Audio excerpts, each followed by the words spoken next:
챕터 2 몸부림의 삶 10절 호랑이를 만난 밤 이런 밤이 다시는 오지 않기를 2편 고향 성황당 길에서 마주친 호랑이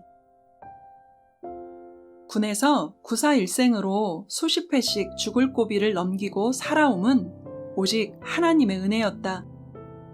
내 생명을 살려주셨으니 나도 다른 생명을 구원하는 것이 천명임을 깨닫고 노방전도를 많이 하고 다녔다. 집에서 거리가 약 150리나 되는 전주와 70리 정도 떨어진 공주로 많이 다녔고 80리 정도 떨어진 대전 지역에도 나갔다. 어느 때는 12km 떨어진 금산으로 나갔고 4km 떨어진 대둔산 관광시나 진산에도 나갔다. 처음에 금산과 대둔산 같이 가까운 곳을 주로 걸어다니며 전도를 했다. 그때 너무 자주 나갔기 때문에 교통비가 없었다. 하기야 요즘에도 교통비가 떨어져 집회 장소에서 쩔쩔매는 사람들이 많으니 그런 사람들은 더 이해가 잘 될 줄 믿는다. 집에서 좀 떨어진 전주나 대전과 같은 곳에 전도하러 나갔다가 걸어서 집에 들어오면 대개 새벽 3시쯤 된다. 요즘 차 타고 다니는 사람들은 옛날 한양길을 걸어 다녔던 이야기를 하면 생소하듯이 내가 전도하러 걸어 다녔던 이야기를 하면 생소할 것이다. 100리길 혹은 150리길은 차로 가도 1시간이나 걸리는 거리이다. 그때만 해도 통행금지가 있던 시대였다. 밤 12시가 되면 노점상인 혹은 시내 모든 사람들의 발길이 끊어지게 되니 그때가 되면 결국 전도하던 일을 끝낼 수밖에 없었다. 그러면 자갈길 비포장 도로를 급히 걸어 집으로 왔다. 신앙생활만으로는 끼니를 이어갈 수 없기 때문에 낮에는 일을 하지 않으면 안 되는 농촌의 삶이었다. 그래서 아침이 밝아오기 전에 급한 마음으로 발길을 돌린 것이다. 호랑이 같은 아버지가 신앙을 반대할 때이고 어머니 역시 내가 하는 일을 이해 못할 때였다. 어느 부모라 해도 그때 나의 일은 반대하였을 것이고 이해를 못하여 산이 울리도록 고함을 쳤을 것이다. 군대 제대 후 이듬해인 1970년 26살 때 한 번은 이런 일이 있었다. 전도를 마치면 진산을 거쳐 성황당 소록길로 압석골제를 홀로 넘어 다닐 때였다. 온몸이 오싹거리는 밤길을 마치 스님이 주문을 외우듯 성경을 외우며 찬송도 하면서 걸었다. 그때 성황당 소록길은 30년 된 외송과 소나무들로 밀림이 우거져 혼자 걸으면 낮에도 머리끝이 조금씩 설 정도였다.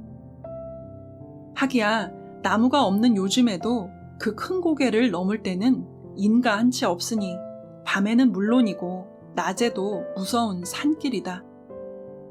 이 고개를 넘을 때 호랑이를 보았다는 사람들이 한두 명이 아니라는 이야기를 꽤 들었기에 밤에 이 길을 오르내리면 삐쭉삐쭉 머리끝이 섰다. 그날 밤 19딸은 중천에 떠서 나무 사이로 비추고 죽은 자의 넋을 달랜다는 소쩍새, 구구새까지 울고 있어 마음이 섬뜩해 큰 기침도 하고 큰 소리도 지르면서 그 큰 고개를 올라오고 있었다. 그러다 정상까지 얼마나 남았나 하고 고개를 들어 앞을 쳐다보았다.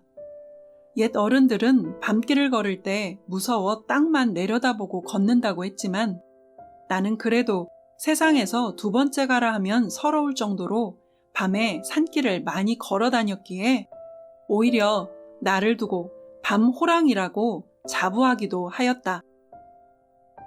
열 나흘 달빛이 휘영청 부서져 내리고 가을이 무르익어 가고 있는 밤, 달 그늘 아래로 정상이 보였다. 휴, 이제 20m 정도 남았구나. 100리길도 넘는 먼 길을 벌써 다 온 것이었다. 앞섭골 정상 성황당에는 옛날에 큰 벼슬을 했던 사람이 심었다는 300년이나 된 말채나무가 서 있고 그 밑에 큰 널쩍한 바위가 깔려 있다. 이 나무는 한 그루로 보이지만 실상은 말채나무와 고메 말채나무가 붙어서 자란 것으로 여름에 꽃필 때 보면 시간 간격을 두고 두 종류의 꽃이 핀다. 성자와 나를 상징하는 커플 나무 같았다. 그런데 그 성황당 나무 밑에 널쩍한 바위 위에 누군가 앉아있는 것이 보였다. 이 새벽 3시에 누가 저렇게 쭈그리고 앉아있지? 밤길 가다 앉아있는 것인가? 하고 약간 무서운 마음으로 대여섯 발자국을 더 걸었다. 그때 내 마음에 이상한 전율이 흘렀다. 다시 쳐다보았다. 자세히 보니 사람이 아니고 아주 큰 짐승이 쭈그리고 앉아서 달밤에 걸어 올라오는 나를 쳐다보고 있었다. 달빛에 자세히 보니 앉은 키가 꽤 컸다. 그놈은 꼼짝도 않고 주인을 맞는 말만한 개처럼 앉아서 담대히 나를 쳐다보고 있었다.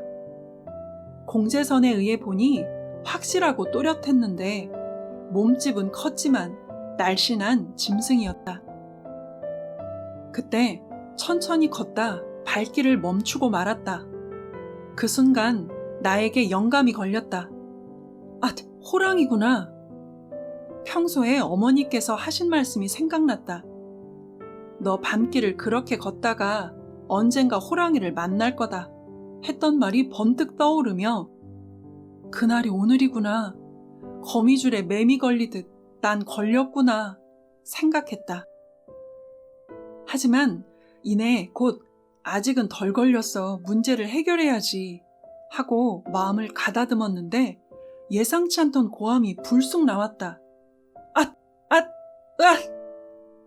그런데 무서움에 질렸는지 그 소리가 속으로만 나왔다. 땀이 계속 흘렀다.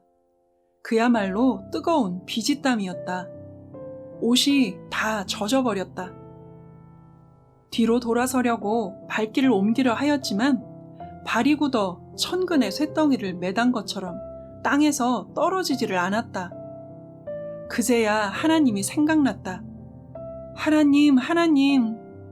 역시 그 소리도 속에서만 났지 밖으로 터져나오질 않았다. 정말 심장이 놀라고 간이 콩알만해지는 순간이었다. 이 위기를 피할 길이 없었다. 담대히 하나님을 부르며 앞으로 걸어가려 하였지만 앞으로도 발길이 떨어지지 않았다. 몸을 움직이며 고개를 좌우로 흔들고 있는 호랑이의 모습이 그대로 보였다. 이제 이쪽으로 걸어 내려오나 보다. 나의 손에 쥔 것이라고는 전도지밖에 없었다. 방어할 무기가 없었다. 그러나 손에 몽둥이나 총이 있었어도 이미 마음이 꺾여 움직여지지 않을 때라 다 소용이 없었을 것이다. 결국 호랑이가 어떻게 하나 쳐다만 보고 말뚝처럼 서 있었다. 정말 나는 장승같이 우뚝 선 채로 마음만 살았지 몸은 시체였다. 달빛이 구름 속으로 다 들어가 버리면 호랑이도 안 보일 텐데 했지만 무서우니 정신이 차려지고 더 잘 보이기만 하였다. 그래서 기도했다. 하나님, 저 호랑이 좀 속히 끌고 가 주십시오. 하나님 외에는 이 밤중에 내 문제를 해결해 줄 자가 아무도 없습니다. 내가 죄를 지었으면 다음에 회개하겠습니다. 지금 회개할 시간이 없습니다. 이 떨리는 마음에 지은 죄가 생각도 안 납니다. 제발 저 호랑이 좀 속히 없애 주옵소서. 그 사이 호랑이가 걸어 내려오지는 않을까 하여 눈을 뜨고 기도했다. 너무도 짧은 기도였다. 그런데 그때 호랑이가 일어나 정상에서 반대쪽으로 넘어가 없어져 버리고 말았다. 그와 동시에 무서움이 사라지면서 나에게 힘과 담대함이 왔다. 소리를 지르니 드디어 소리가 입 밖으로 나왔다. 결국 나머지 20m를 올라 정상에 도착했다. 온몸에 땀이 줄줄 흘러 옷이 비 맞은 것 같이 젖었다. 아니, 사람 몸에 이렇게 땀이 많단 말인가? 하고 또 하나를 깨달았다. 인간 몸에 때도 많고 땀도 많구나.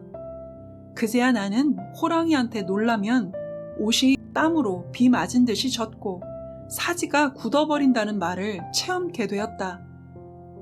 기독교는 체험의 종교라더니 하나님이 내게 호랑이 체험을 뜨끔하게 시키신 것인가? 왜 나에게 이런 밤을 주셨을까? 하는 생각도 해보았다. 평소 정상에 오르면 앉던 널쩍한 바위 위에 앉았다. 힘이 빠지고 그야말로 맥이 풀려버렸다.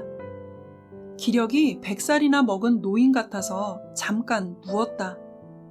그 자리는 바로 아까 호랑이가 앉아 있었던 반드르르한 장소였다. 그런데 순간 잠이 들어 버렸다. 눈을 떠보니 새벽 4시가 넘어가고 있었다. 일어나 400m밖에 남지 않은 집으로 걸어 내려갔다. 다리가 후들거려 제대로 걸어지지가 않았지만 나는 다시는 이런 밤이 없기를 기도하며 집을 향해 발걸음을 재촉했다. 3편 하나님은 나의 목자.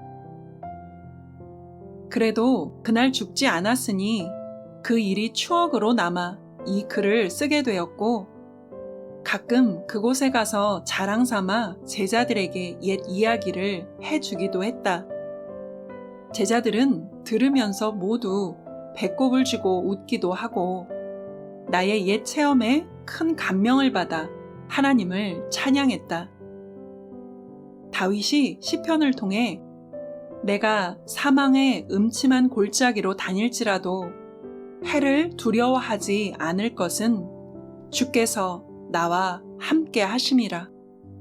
주의 지팡이와 막대기가 나를 안위하시나이다 라고 고백했듯이 그날 밤에도 하나님은 나에게 목자가 되어주셔서 그를 영원히 전하는데 위대한 간증거리가 되게 하고 후대에 산 이야기거리가 되게 하셨다. 그날뿐 아니라 나는 호랑이와 마주친 때가 많았는데 월명동 뒷산 너머에서는 새끼 호랑이 개오지가 가끔 보였다. 이러한 모든 일들이 다 나를 기르는 데 필요했던 하나님의 경륜임을 믿고 감사할 뿐이다. 산 너머. 내 고향 월명동 뒷동산 너머에 옹달샘이 있었다. 어릴 때 엄마랑 형하고 토요일 일하고 오다가 해근을 내릴 때 옹달샘 옆쪽에 폭포수 바위에 산소가 있는데 2마리 어여쁜 산짐승 사랑을 하면서 서로들 장난을 치면서 놀기에 보니 너무나 귀엽고 색깔이 예뻤다. 저것을 2마리 모두 다 잡아다 기르자 하고서 50m 밭고랑 경사진 곳에다 지게를 눕히어 놓고서 장대기 가지고 쫓아가 보았다. 가까이 가야만 잡기에 20m 가까이 갔도다. 옹달샘 작은 논 건너편에서도 처다를 보으니 2마리 그 예쁜 짐승이 꼬리를 좌우로 흔들며 내 모습 처다를 보도다. 모양을 자세히 보니 2 귀가 쫑긋이 서 있고 얼굴은 둥글고 팔 어깨에 장단지, 허벅지, 코끼리 발만큼 컸도다. 두 눈은 둥글게 황소들 눈만큼 컸으며 꼬리는 뱀처럼 쭉 뻗어 내렸다. 거죽이 얼룩말 무늬와 같이도 빨간색, 검은색, 노란색 줄무늬이었다. 세 가지 색깔이 너무나 예뻤다. 그런데 코털과 턱수염 한 뼘씩 나서루 보통이 아니고 인상이 무서워 어느새 온몸에 소름이 끼치고 머리끝 하늘로 솟았다. 멀리서 보기에 작게도 보여서 잡으려 왔건만 더 바짝 가보니 1m 길이의 생각과 다르다. 가슴이 쫙 벌어졌는데 패기가 왕성타. 허리는 날씬도 하여서 잘 빠진 여인의 몸 같고 히프는 뭉쳤다. 그 순간 입에서 호랑이로구나 하고서 알아봐 주오니 사라지었도다.